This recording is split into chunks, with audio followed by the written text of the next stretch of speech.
I think he's a total spoofer. What's he being a spoofer? This is bullshit. Wolves coming back from an offside position, but Shane Long was definitely onside.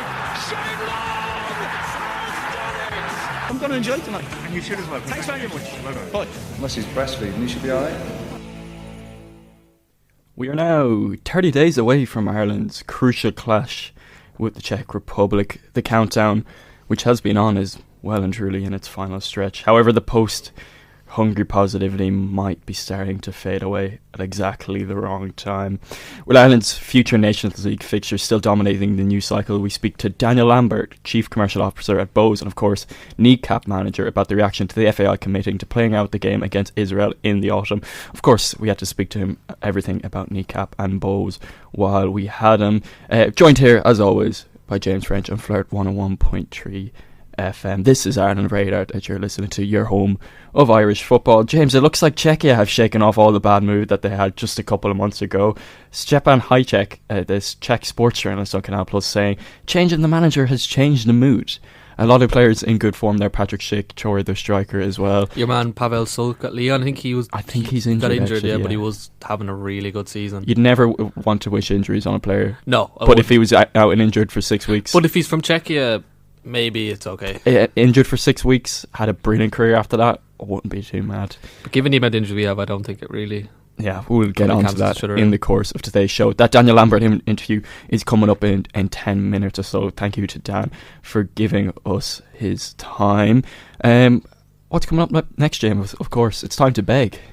Yeah, the begging session begins if we obviously are available to listen to on all podcasting platforms. That includes Spotify. That includes Spotify, including maybe Apple Podcasts if you're so inclined. If you're feeling fancy, yeah. Our numbers are looking good recently. We've had a lot of support in the recent months. 2026 has been a big year for us so far. Our biggest kind of year in terms of growth and numbers to date. And if you want to keep that going, make sure to leave your 5-star reviews. It sounds kind of corny, it sounds kind of cheesy, but it's it genuinely is the way to support an independent broadcast like this, as we are, and like and subscribe. It really as well. will help us, and maybe we can make something of this someday, but maybe not holding on too much hope for that.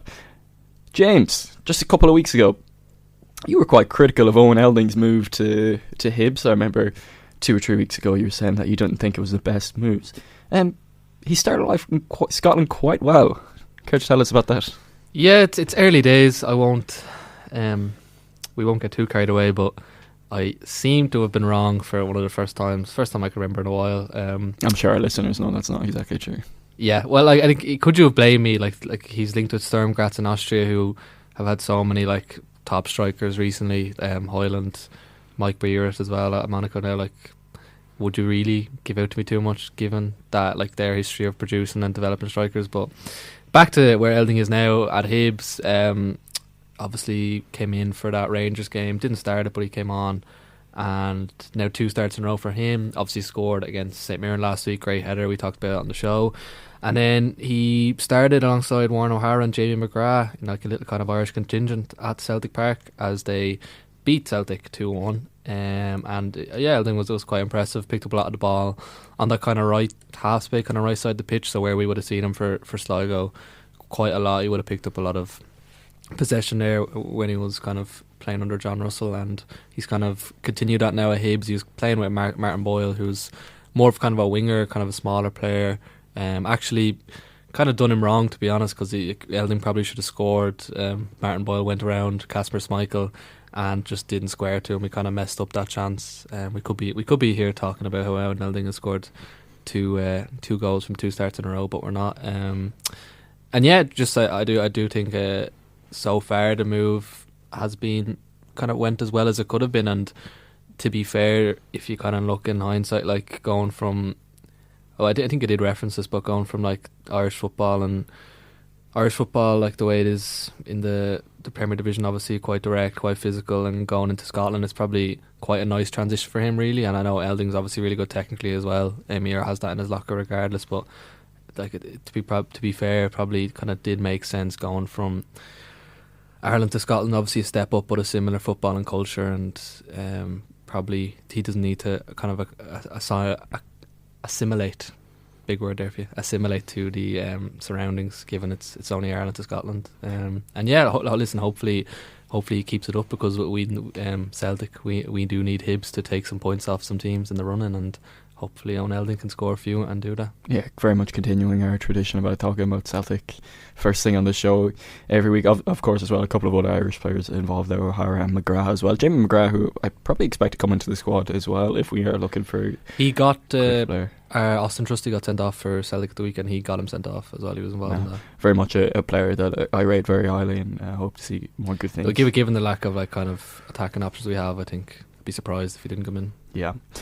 For this week's kind of headlines, we've got a couple of news bits this week there from last week's show. There's not really a lot of positive news, unfortunately. Lots of stuff off the pitch this week. Yeah, it's very much lots of stuff off the pitch. One of those, of course, Sports Minister wants to pause AstroTurf funding for League of Ireland after crowd trouble at Drogheda. That game is, of course, O'Donovan was in attendance with the new pitch and floodlights at O'Hara Park, which was funded by a 500,000 government grant. When the pitch was scorched by flares thrown by some in the crowd, it resulted to an injury at a 12-year-old supporter. I think he was brought to an ambulance after the game, but was able to come back in and see the rest of the game.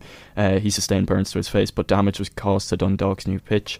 Drogheda United faces prospect of a stadium ban for their next away game. James, what do you think of all this? I feel like the government's going to come down very harsh on the FAI, or the FAI is going to have to come down very hard on the teams. It's a very hard thing to kind of bend the rules around it with flares and stuff like that. It's obviously a problem the league has had for some time, but I don't think it's the league. I don't think it's a problem just isolated to Irish soccer. Of course, we see this in probably every sporting ground in Ireland across many different sports. But yeah, I mean, I think pyros contribute. I'm not this is like a really awful incident, and like for me, I think whether you want pyros banned or not, it's probably not going to happen because of how easily fans can kind of sneak them into the stadium, given the League of Ireland kind of security restrictions that are in place. Probably not that hard to do so, but yeah, to be honest, I think if there was a way for I don't know how other football federations do it. I know in Germany they've had a lot of problems with pyros and stuff, but would you be able to maybe allow them in the stadium, but also kind of be able to not kind of teach people how to use them safely and stuff, or being able to monitor over? I don't know if that's possible. I don't know what other football federations do, because there's going to be pyros in the League of Ireland regardless of what probably the sanction Drogheda will face, so it's just kind of it's a matter of really what the FAI want to do, and they probably will get a stadium ban for the next away game, I'm sure. But just a really kind of, it is quite a nasty incident, given obviously it was Dundalk's new pitch, and a 12-year-old sustaining burns to his face is just not what we want to see in the League I think of Ireland. The reaction from the sportsman there was quite harsh. The words he used was quite harsh, especially given the well-documented lack of funding the League of Ireland has had. But there's been an issue here for some time, and I think, I don't know what it caused to solve it, but I don't think funding should be pulled just from a few idiot actors. No, but immediately jumping to we should not fund the League of Ireland because of this incident is just so, it's just pretty much confirming biases that he already has towards the League of Ireland. Especially in the same breath, he mentioned not this situation not happening in rugby and Gaelic football, which, look, I mean, I think it could. Well, every time in the GAA, if there's a fight among fans, like there has been with Armagh supporters and stuff last year, if there's a fight on the pitch, you don't see TDs coming out and saying we need to pull funding for the GAA. I know it's obviously a very different cultural thing. A lot of politicians obviously would have more favouritism towards the GAA, but it's just kind of stupid to go from one extreme to the other off kind of one incident that we should pull funding. Yeah. I completely agree with that. I think maybe the FAI should come down hard on the teams, and they will be expected to. And as I mentioned, Drogheda face the prospect of a stadium ban for the next away game. That does seem fair on the basis of things, but of course, not to pull funding and stuff like that. That kind of talk is ridiculous. Also, Drogheda have been in the news. The chairperson and Sinn Féin TD Joanna Byrne said that Drogheda Board of Directors has to resign over demands for Republic of Ireland not to fulfil its Nations League game against Israel owing to the conflict in Gaza. Drogheda's principal sponsor Sullivan and Lamb subsequently said it would be actively reviewing its relationship with the club in light of the episode. I don't want to touch too much on that because because we we've done talked a lot with of Dan chat. about that, And we do only have a few minutes to go through this stuff today. I think one of the big player news, if we can get more on the pitch issues, is that Evan Ferguson's really emerging as a doubt for the World Cup playoff.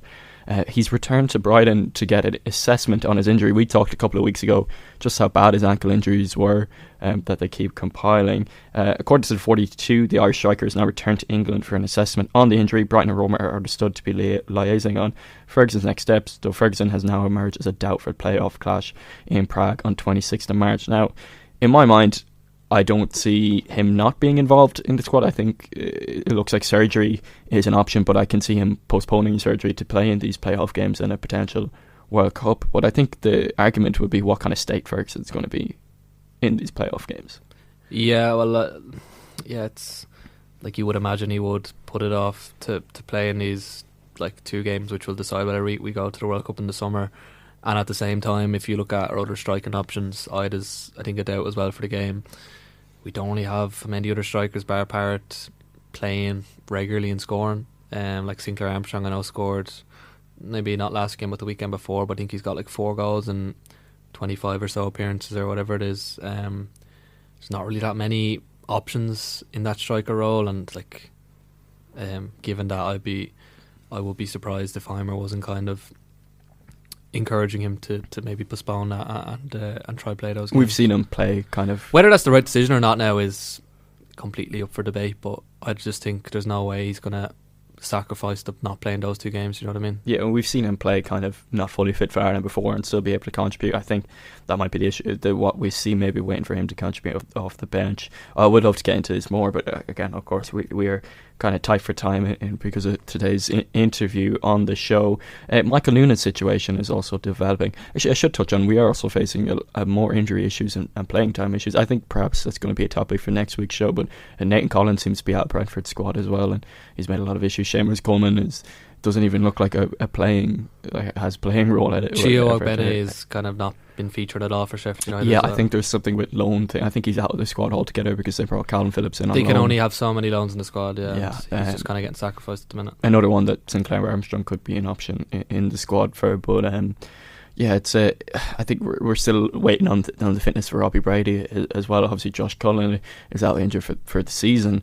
It's really an unideal time, and it's a completely different landscape to what we felt just a couple of months ago.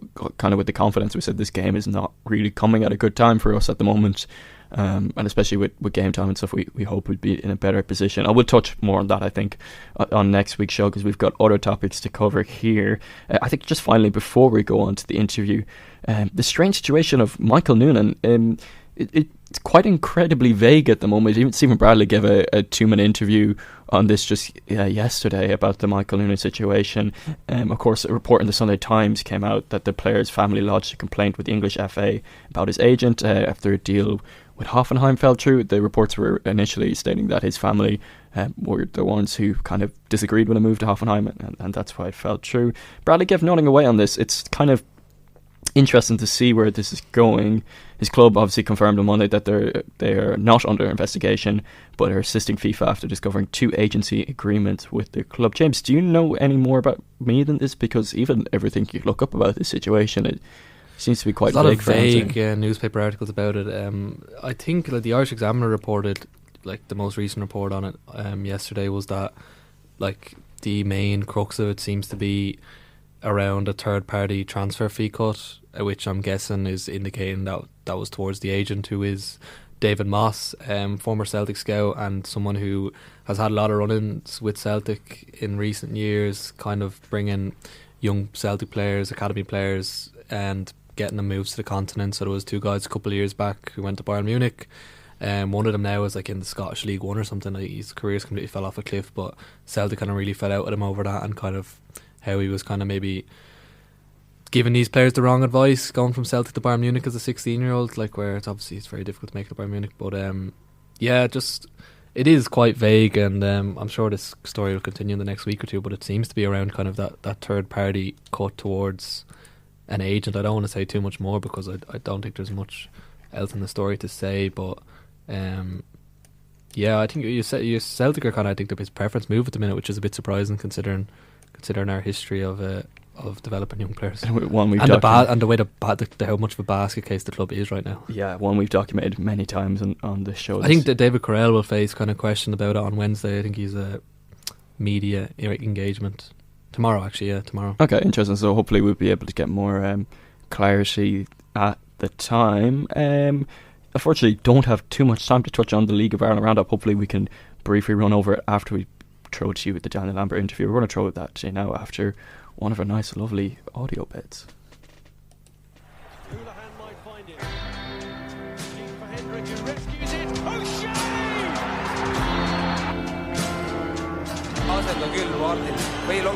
Prendi Apostolo, hirma juhib 1-0 ja mida veel sellest mängust tahta, milline algus.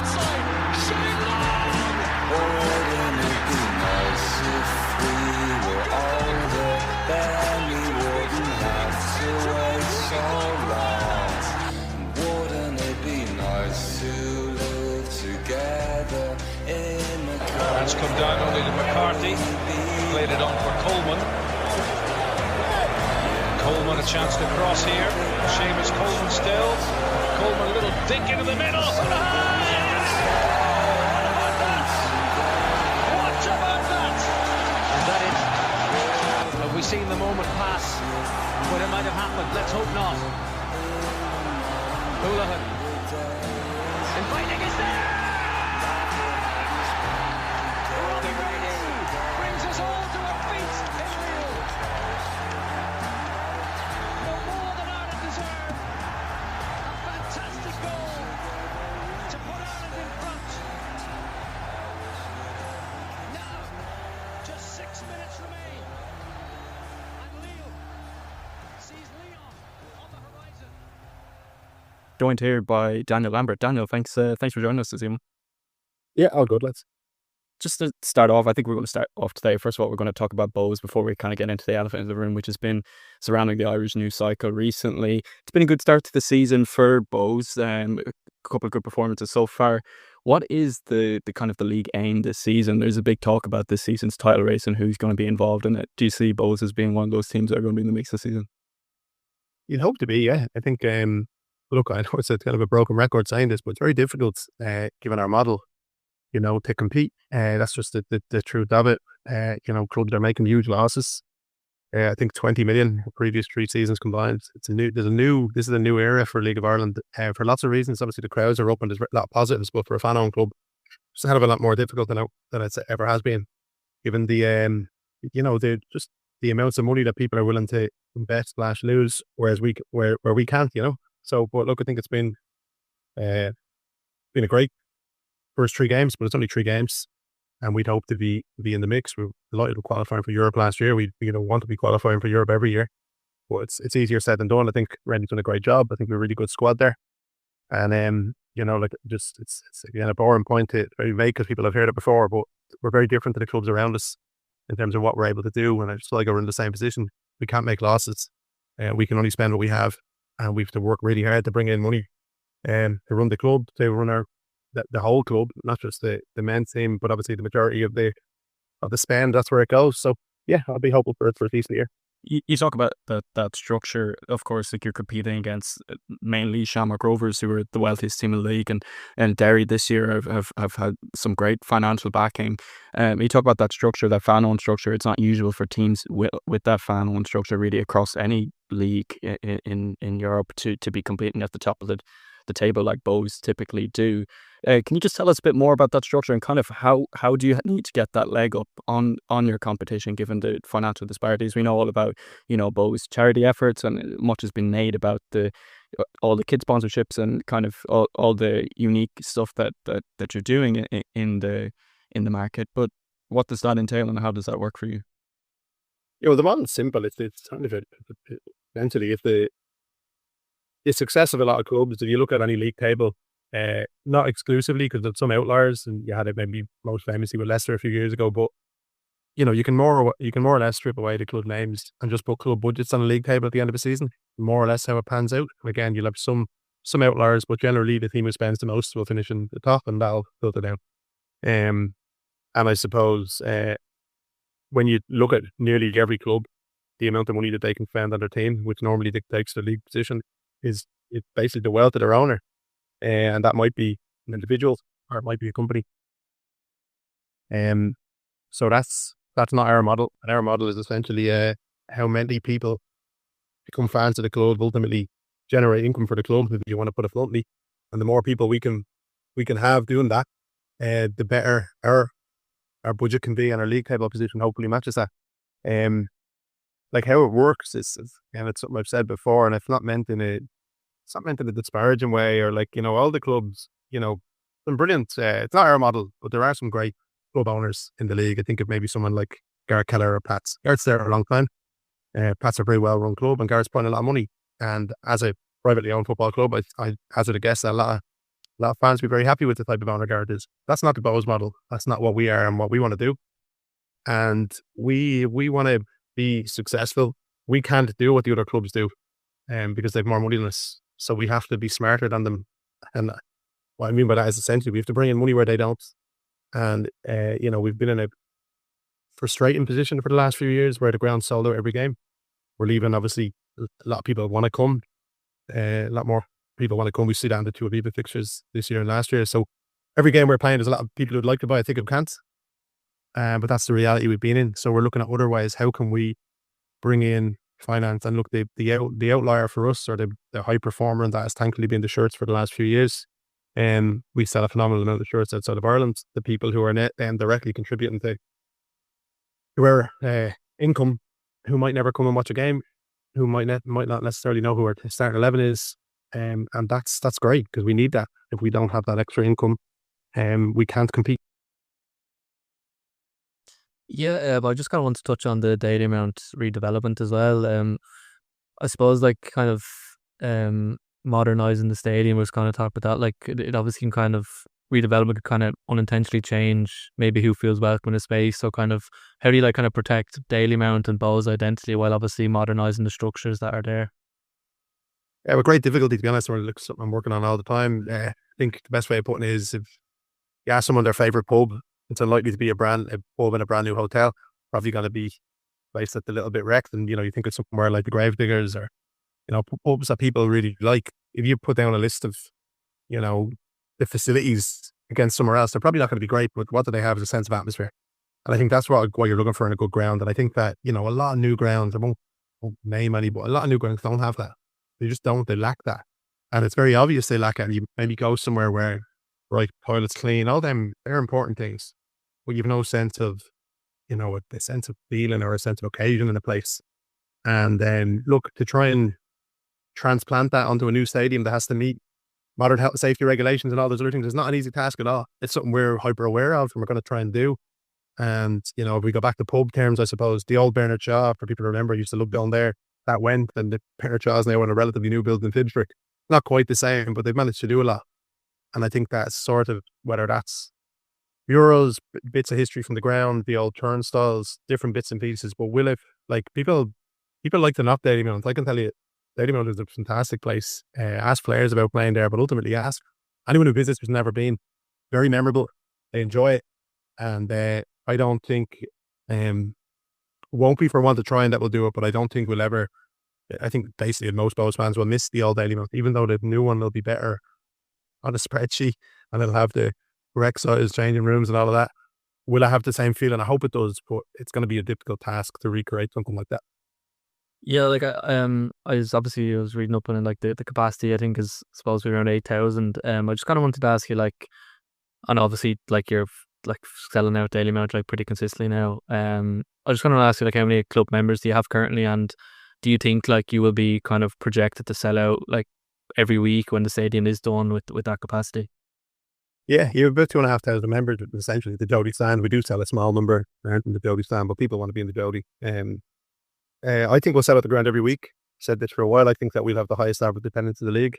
Even though we wanted the biggest stadium, I think that we've, thankfully, the club is you know, there's high demand for people who want to go to games. And I think that we're seeing that again. The two Aviva games demonstrate, you know, like they're the two largest league attendances in the last 30 years. And that's great. It's great for Irish football, but it's particularly good for BOHS. It's taken us Like historically, we always had membership between 420, I think was the lowest, and 550 was the highest, maybe in the 1950s, right up until about 2016, 2017. And kind of paradoxically, this is the longest period we haven't won a trophy with the highest number of members we've ever had. And I suppose, again, that's part of having a successful member model. The ultimate success of a member model is how many members they have. That preempts anything else. And, for us as a football club, when you talk about that, like winning trophies, privately owned club can do things in reverse, and I think maybe in the last few years, like you can drop into a privately owned club and you can just sink millions in and win a quick league. And that's a way, I suppose, of building a fan base, right? Success on the pitch. But you can't do that as a fan-owned club. It's the one certain way to disaster. There has to be a slow process of engaging people through values, through your identity, and engaging them and building a demand that is big enough to challenge for trophies. And that's been a process that we've been really doing for the last 10 or 12 years. So the stadium in that way can't come quick enough to maximise the fan base that's there. But to your previous question, it will lose some of the, I suppose, the essence of what's seen in Daily Mountain. Them two things, one's a plus and one's a minus.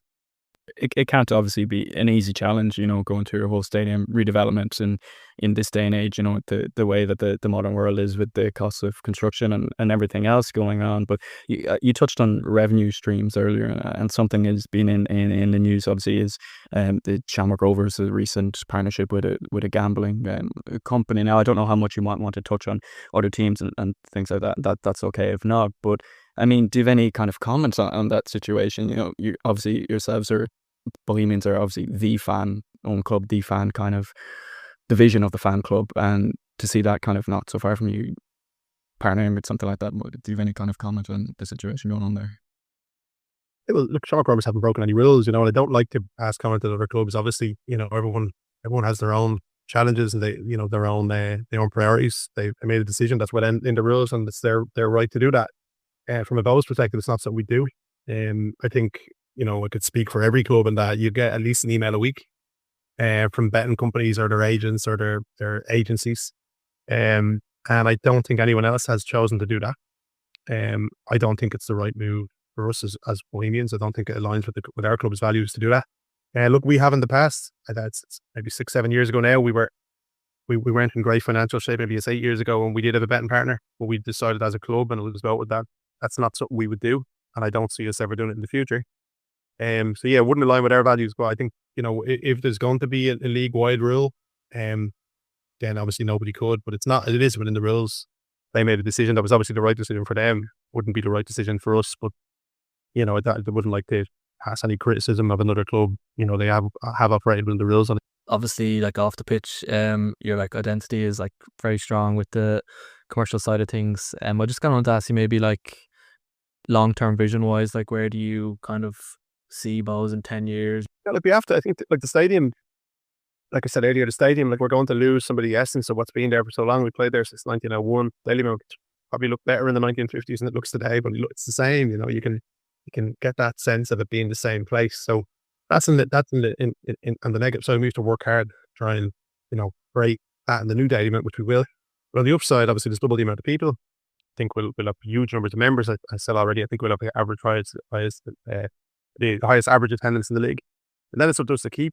We need to have a really strong member model. We need to continue to be innovative on the income. We need to continue to kind of, I suppose, we're proud of what we do in terms of we've 50 kids, community teams. We've got our academy teams. We've got our disability teams. We've got our brilliant community section, men's, women's. So it's about growing all of that and having an entity that's a positive thing. And for me, like the kind of indicator that maybe, demonstrates where we've come and maybe why we've more members and why we're in a much better place. It's just, I think if you would ask someone, the average person in the street 15 years ago, they'd know who BOHS were, but they'd probably maybe have a neutral or maybe a negative opinion of the club. I think you ask them, or someone being a rival fan, you ask someone about BOHS, they see it's a good thing. We are a good thing. A good entity where we do a lot for the area that we're in and further afield, and I see it as a positive thing. We don't exist to enrich an individual, and we're a not-for-profit club, as you said earlier, that competes with other privately owned clubs. And I'd like to think that it's a nice place to work, good place for players to play, good place for fans to be, good place to play as a young kid, boy or girl, or one of the disability or academy teams. And we need to not lose focus on that stuff, because that's what makes us a good club and a strong club as a fan-owned model. And, if you lose sight of that and you had a period of success with trophies, that would on paper look amazing. I hope we can do both. But if we neglected, what we've done to bring us to this point, that would be a huge mistake. And you could slip back to where we were, and we were not in a good place. We had a huge period of success in 2008, 9, 10. 2011 were nearly our business. That's like when I joined the board, and we couldn't pay our bills. It happened extremely quickly on the back of a lot of success. So I'd like to think that we don't lose sight of, the risks of a fan-owned club, and we continue to build the club sustainably. We'll look the new ground with that. I think we will sell out every week, and that will be a huge, huge kind of gain or improvement on where we are. The Ireland and the Israel games coming up, which will be featured in the Nations League. It's fair to say that the FAI's swift decision made on it have a responsibility to take action. Do you think there should have been a decision made by UEFA, and kind of where do you feel with the kind of FAI reaction that came out a week or two ago about the forfeiting or non-forfeiting of the games? Yeah, well, I think the first and foremost, it's a fact that Israel is in breach of UEFA and FIFA statute. That's a fact. It's not my view, and it's an absolute fact that they have 7 teams playing in occupied lands, and that's expressly prohibited under UEFA and FIFA statute. And the penalty for that is suspension and expulsion. There are lots of other things. They practice a system of apartheid. They have a anti-racism policy, an effective anti-racism policy. There's lots of other things, but if you just focus on that one point, that's irrefutable. It's not subjective. That sits there as a fact. And last November, we brought a motion in conjunction with Irish Sport for Palestine, who do a lot of brilliant work in this area. And those put the motion forward, but 93% of the FAI General Assembly voted in favour of instructing the FAI to submit a motion to UEFA to call for the suspension of Israel. Look, for some unknown reason, one nation can breach the UEFA and FIFA statute, and that's Israel. So we're now in a position where I don't think we should play the game. I don't think we should play the game for 2 reasons. Firstly, I think that if you're a member, as the FAI are, of an organisation, they're one of the national governing bodies of UEFA, and factually that another nation is in breach of statute, the correct position to take is to not turn a blind eye to that and to call it out. If, for instance, a competitor, Bohemians in the League of Ireland, were absolutely breaking the participation agreements and the FAI failed to act, we'd refuse to play them, because the rules exist for a reason. If they're going to be ignored, what's the point in the rule book? That's the first reason I think we shouldn't play. The second reason is obviously morally, I don't think we should play. And that's a very different position, obviously, because people they'll have their own view on that. I do believe that the majority of the Irish public don't, I don't think that they see us playing the game as a positive thing or something that should happen. That's impossible to know for sure, but that's my sense of it. But for the FAI, purely on the rules piece, I was surprised they were so swift, and I do think that a lot more pressure can be brought to bear on UEFA. Yeah, no, I just kind of want to touch on as well, obviously, like Russia were banned in 2022, but that obviously only came as a result of like other nations refusing to play them.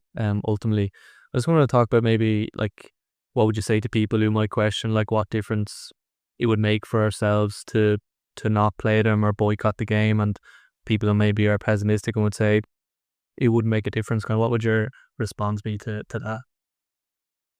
Well, it's sort of like if someone threatens you and you decide, you don't stand up for yourself. Like, where does that lead? That kind of mindset, of sort of, well, something's wrong, but I won't make a difference. That's not a way to live your life, in my opinion. I think that it's easy to shirk away from stuff and to bow to bully tactics. I've no proof of this at all. I would imagine there's been a threat made. I was surprised that the government came out so swiftly with the FAI. My own view would be, and again, it's not based on anything and I can't back it up, my own view would be there's been some kind of threat made for UEFA. And if there has been, that's all the more reason to do it. It's all the more reason to say if they fear this, to double down on it. And I think that, when we just think of the most recent example, like South Africa was suspended and expelled from FIFA, I think for 22 years, maybe more. They were expelled from wrestling, from tennis, from all sorts. And that's a position that nobody regrets. And it wasn't about the South African people. And you wouldn't have anybody coming out saying, oh, well, they're different to their government, as I heard some of their politicians say, which is a ludicrous position to take. They don't take the same position on Russia. And, I think that they kind of say, what difference would it make as a cop-out? You're going to stand for, firstly and foremost, the rules that you subscribe to as a national governing body exist within the body that you're in, UEFA.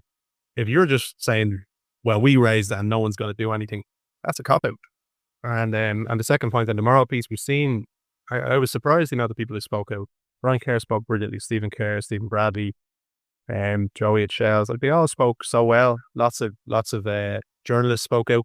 And I think, and look, who knows, because it's a different thing to the motion that was submitted, but 93% of people at that's an extremely high majority. You'd have to look back. I'd say that's rare. There's rarely ever a majority that high at the FAI General Assembly. That's Irish football given a very strong mandate. And I think that should be respected. And firstly, a lot more pressure should be brought on UEFA because that's the mandate that the FAI were given. Yeah, I think that's pretty much the point we made on last week's show, actually, that it didn't feel like a decision that was made for the people of Irish football. It felt like the decision made by kind of FAI shareholders to somewhat protect themselves and kind of take the easy way out was, I think we thought of it. Someone who did speak out, obviously Joanna Byrne at Drogheda spoke out. And do you have any comment on that situation in particular? Because obviously very much pertaining to the League of Ireland. I think I'd have full solidarity with John. I think fair play to her. Like she's, this is again and again, there are models in football. The vast majority of clubs are privately owned. There's nothing wrong with that model. It's not ours. But there you have a contradiction where you have, obviously a US based entity, and we know the US position when it comes to Israel, and then you've got a club that exists in a town, in Drogheda, where it seems that the vast majority of the fans across the whole league, not just Drogheda, and Joanna have a position that they'd probably find as alien. And then you got the someone from very, very far away making decisions that are contrary to the fan base of a working class football club. And those two things, when they don't meet like that, it's very stark. So I hope she stays in her position. Absolute respect for what she said. I think she didn't say anything that I wouldn't agree with. So I hope she can stay in there. Yeah, and just obviously it touched on like the American position, and like the US and Ireland are obviously so like interlinked, and in terms of work, in terms of business and everything like that. But like, I suppose kind of whether it's this issue or like simply visiting the White House on Paddy's Day or whatever, can you maybe understand the argument for like caution, like in terms of obviously like Irish people relying on America for work and stuff, and it's kind of the difficult kind of balance to strike. Like, where would you kind of see the balance between principle and pragmatism in terms of the situation? I don't always go with principle. Like, I think you've got the US in the last couple of weeks. They've kidnapped the president. They have an illegal blockade on Cuba where they're starving people. They're probably going to bomb Iran, which is looted. 4 months ago, they said every nuclear site was gone. Now suddenly, Iran can have a nuclear weapon in 7 days. It's all propaganda. And I think you're dealing with an administration in the US that is not only bad for the planet, it's bad for Americans. And if your take is that our economy is more important than standing up for something like that, just again, where does that lead? You have to have, a bit of moral fiber. And I think that, just kind of accepting this stuff and kind of giving a nod and a smile, I think it helps your situation. I think you're seen as weak, but that'll be, look, that's a position I'd always take. I've never valued finance over having the right kind of moral position, and not to say that that's right or wrong. It's just the way I am. So I wouldn't be the way I'd challenge it. And I think that, especially around this game, like, we have the chance to do the right thing when nobody else will, both for the rules and for the moral position. Yeah, obviously, look, it was a swift and quick reaction from the government. The Minister of Sport said that the Israeli soccer team are not the Israeli government. It does look like at this stage that it's unlikely that a forfeit would go ahead. Richard Boyd Barrett said he saw an enormous protest will take place if the match does go ahead. What can we expect if we can't get a forfeit for this game? What is the next best option? Is there something that clubs are going to lobby for? Do you think we can expect a kind of a backlash from those within the FAI who don't support the decision? Where do we go from here if we don't get a forfeit? Yeah, I think I was surprised the government came out so quickly. Like, you look up the Taoiseach's own comments around Eurovision not so long ago, and he said it was a great act of solidarity. Again, that leads me back to like, why was this so quick? I'm confused by surely the government's position should have been what it's literally for the national governing body, rather than come out so kind of strongly. I'm surprised at that. I don't fully understand it. Or if there's been a threat, like I said, which I find it hard to believe there hasn't been. I have no proof or insider information on that. But I just think that, like the idea that if you can, I think, where does it go next? Well, first of all, the FAI General Assembly is 150 delegates there. We have 2 as Bohemians, League of Ireland clubs generally have 2. They ultimately can bring motions to the under EGM. It takes 21 days to bring a motion. There's loads of time to bring a motion. And I think there are people, I've chatted to some of them who want to bring a motion. They aren't sure what exactly that motion is yet. And I do think that there probably will be a motion brought. What exactly that is isn't for me to say. It won't be my motion. People who know the FAI rules will have a lot better than I do. But I think a motion will probably be brought. And whether or not it succeeds, whether or not it gets the 10% required, I think most motions will get the 10% required to at least be voted upon. I think that's all to come. I don't think that's game, set, and match, to use Ennis term. I don't see it like that.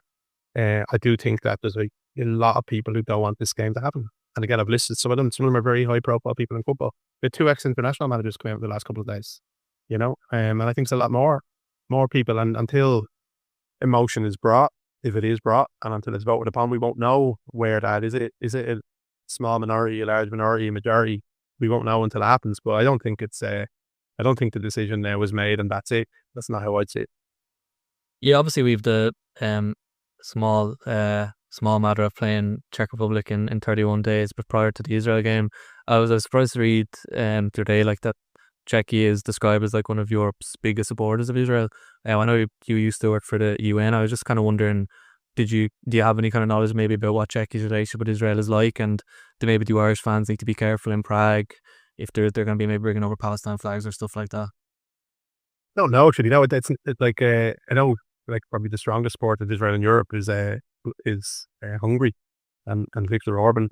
Obviously, like Viktor Orban had banned KNEECAP from the country not so long ago with a national security threat. I'll tell you where his head's at, but and I think that's also maybe where the pages. I think you can check this yourself. I think the pages, the Lebanon that killed a huge amount of people, that killed innocent people, came out of Hungary.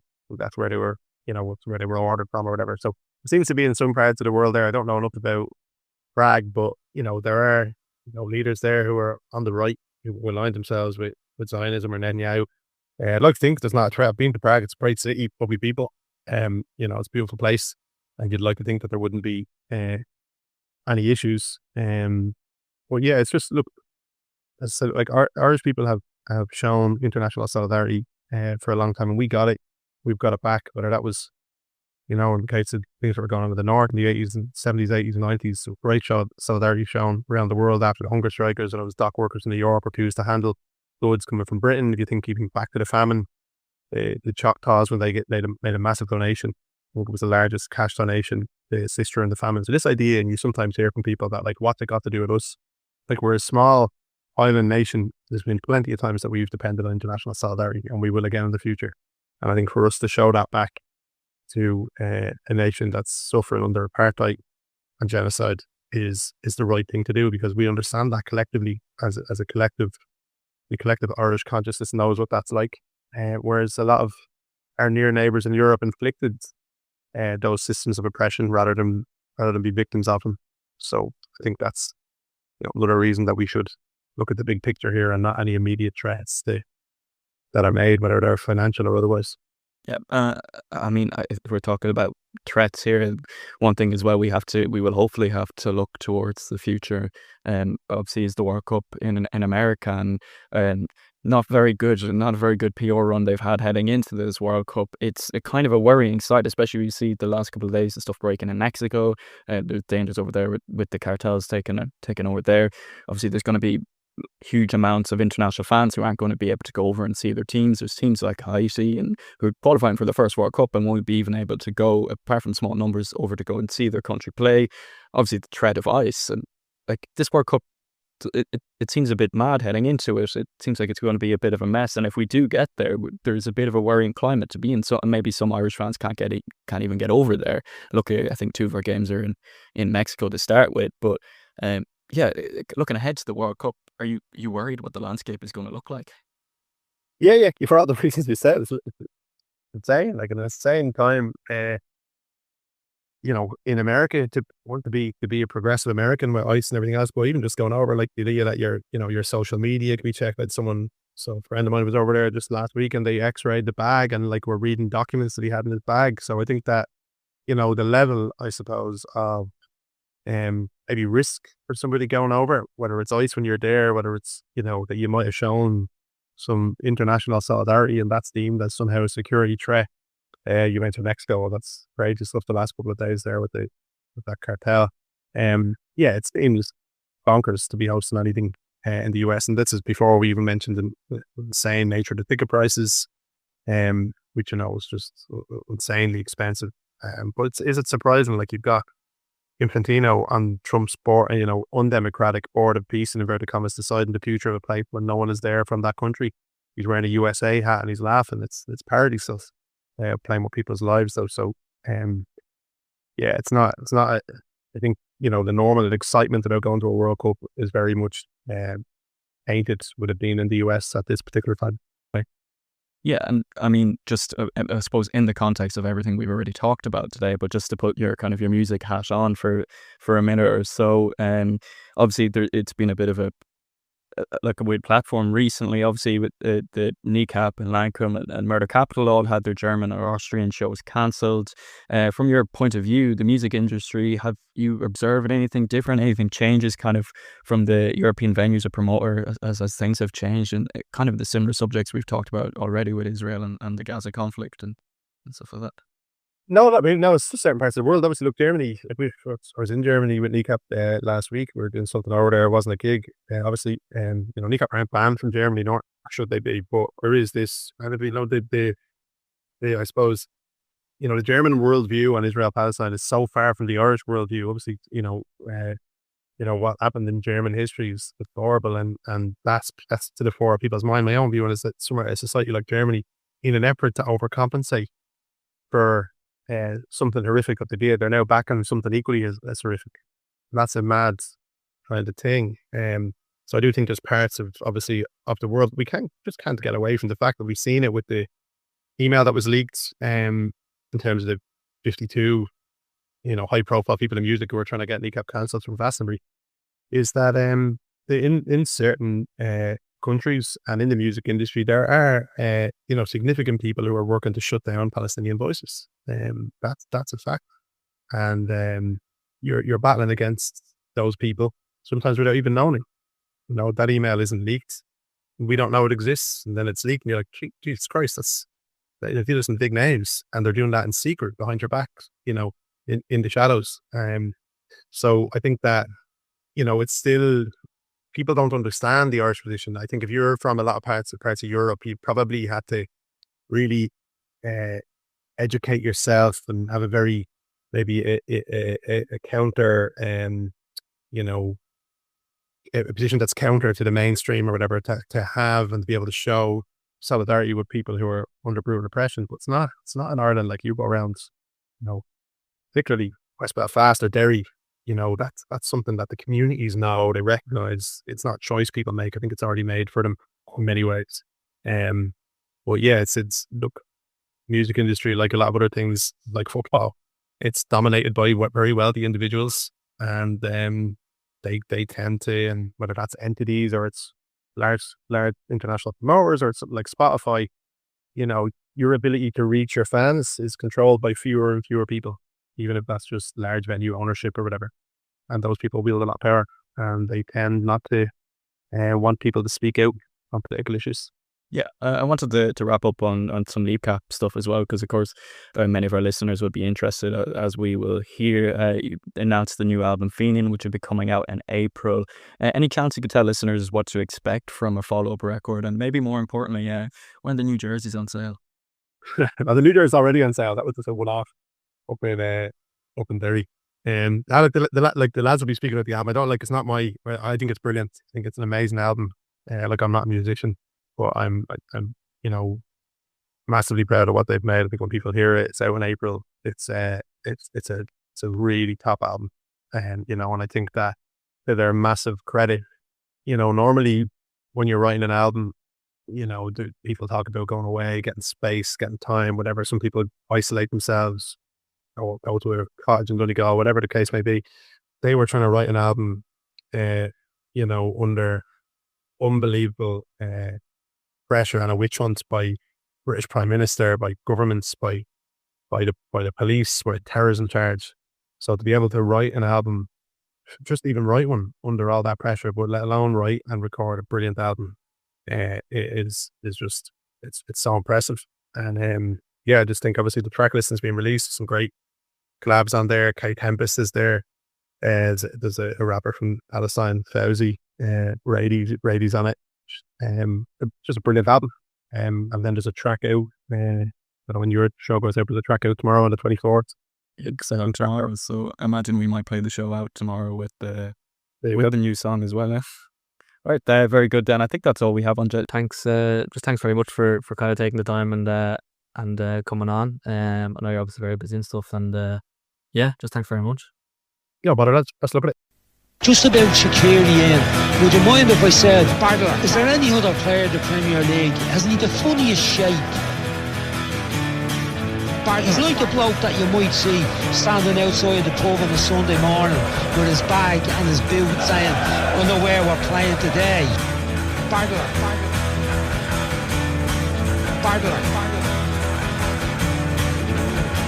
He's a little chunky fella. He's wired at the hips. That's probably been generous to him, with his bag and his boot saying, I know where we're playing today. Do you know what his nickname would be in Dublin? Bardler. Got all the life until you start kicking. When the realness spinning and the words I'm speaking. And we're back. Thank you so much to Dan Lambert for joining us and giving his time. Good interview that was. Of course, you're joining us back on Flirt FM 101.3 FM. We have about 10 minutes, just under 10 minutes left of the show. We're giving a bit of information actually. Mowgli Bop volunteered here in this radio station beforehand, so very interesting stuff. James, under the radar time, who do you have for this week? I have somebody who is very much under the radar and somebody maybe is kind of fallen out of the Irish consciousness over the last number of years, but I've picked Conor Noss, who is 25 years old, is a name that those who watched the under-21s over the last number of years may recognise. He has 11 Ireland under-21 caps. He was born in Dusseldorf, but his mother is from Donaghmede in Dublin, which is how he qualifies to play for us. And he is at MSV Duisburg in the German third tier. I'll give you a bit of context. He came up to the Borussia Mönchengladbach Academy.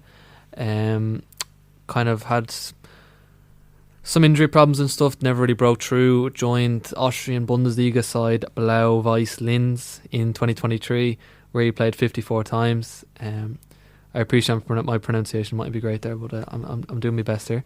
And then he joined, as I said, German third tier side Duisburg at the start of this season, and he has had a really, really, really good season for them so far.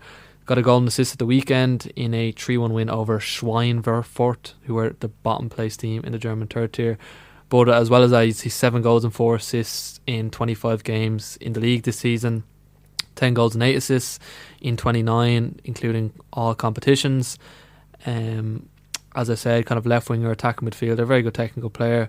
Well, actually, when I remember watching for the under-21s, I always thought he did look reasonably, just looked like he had some quality there. It did look very good technically. And Duisburg then sit second in the league, 2 points off top spot. So they are, as for now anyway, on course for promotion to German second tier. And Conor Noss is someone that I would expect will get a higher move, or a move to a higher level in the summer, given the season he's had so far.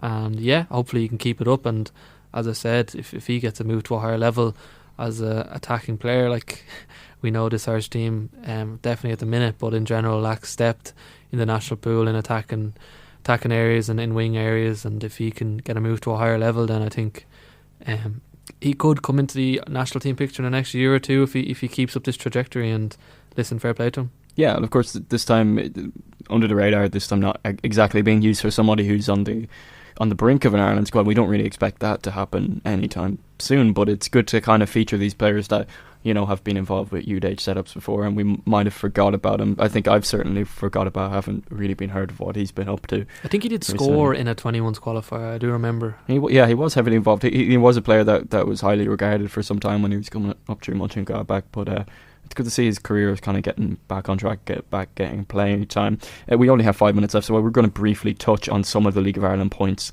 that happened across the week. James, I want to ask you about, there was kind of a barrage of transfers on the final day of the deadline day. Anything that sticks out to you in particular? Maybe one or two of the biggest signings. Who do you think have done good business? Yeah, I've seen Sean McHale, centre half from Passive, went on to Sligo. We know Sligo, how good they are, kind of developing young players in the league. He's supposed to be very highly rated. 20-year-old winger Zane Myers joined BOHS from Hull. He'd been on loan in the National League, and then Shamrock Rovers were quite busy on the last day. Former Waterford winger Malise Asamoah, he's 23-year-old. He joined the loan from Wigan and was really, really impressive for Waterford when he was there, and Rovers been chasing him for years. Timo Sabowale joined from St Mirren. I don't know if anyone's seen the announcement of his signing on X, but it caused a lot of controversy. I won't talk too much about that. But yeah, best not to get into that one. Yeah, we won't get into that. Interesting browsing history. Yeah, interesting.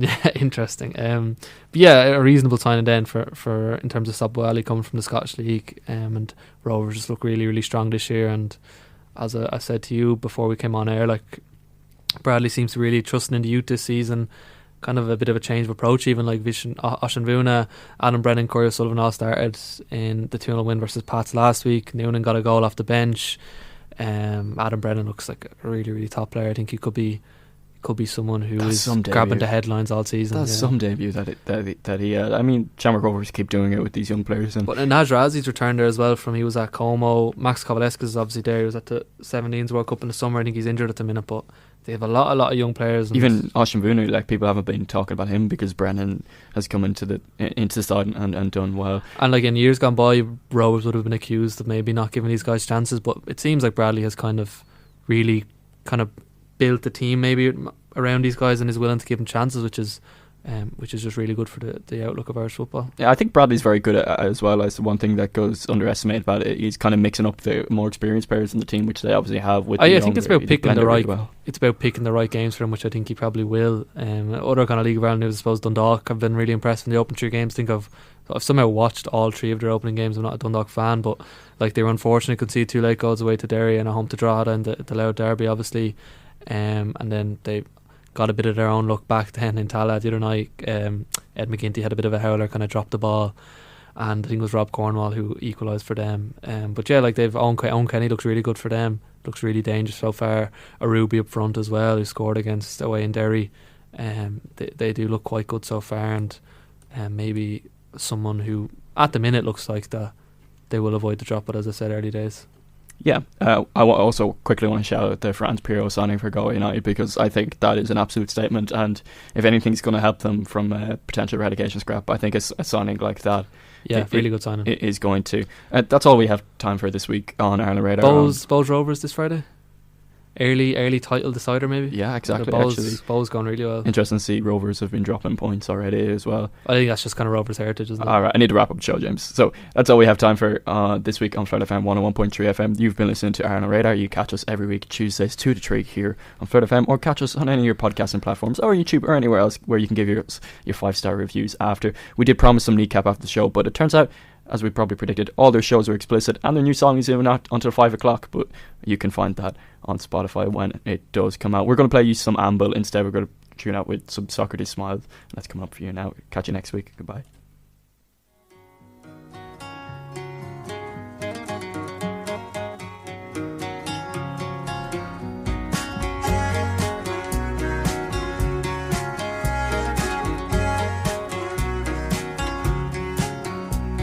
This morning I woke, lashes long as the rushes, wipe the sweat from my brow, let the tap run dry. It's a hard knock life without the Push and shove and do I mosey on by with the sleep in my eye. Oh, call my name, let no stranger judge. Know my place in this world, and it's a short ride. I treat each face as they come before.